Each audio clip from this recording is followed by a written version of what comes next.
Are part of our lobbying services. I know we deal more with our state lobbying services than we do with the federal as far as hand-in-hand goes.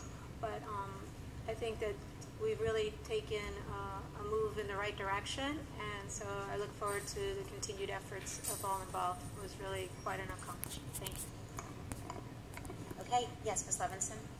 I just wanted to say, considering the opinion of the Ethics Commission, I'll be abstaining in an abundance of caution as my husband is employed by one of the awarded firms.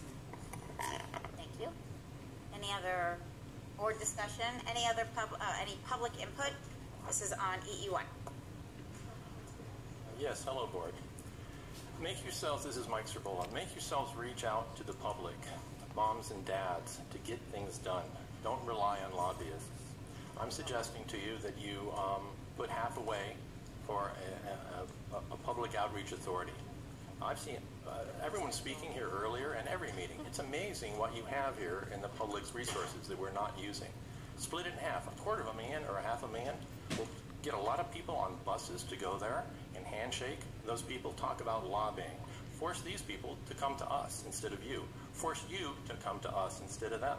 How about that? $500,000 will cause a lot of real action. So I know you can't do that right away. Postpone it. Just postponing it will send such a strong signal to Tallahassee that this is different. 1 in 3 is not okay.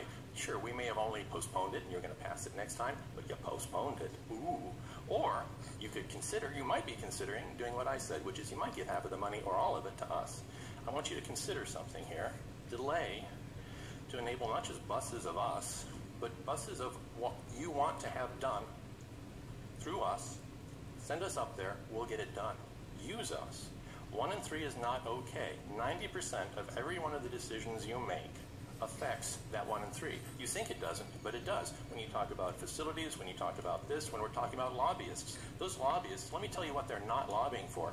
They're not coming up here and saying 1 in 3 is not okay. Do you know why? Because you're paying them money. Okay? They're our children. Okay? They're not going to be traded for money. 1 out of 3, thank you very much for the statistics. That was money well spent. But apparently, that money has a problem here. It interferes with your communicating to us and our communicating to our government.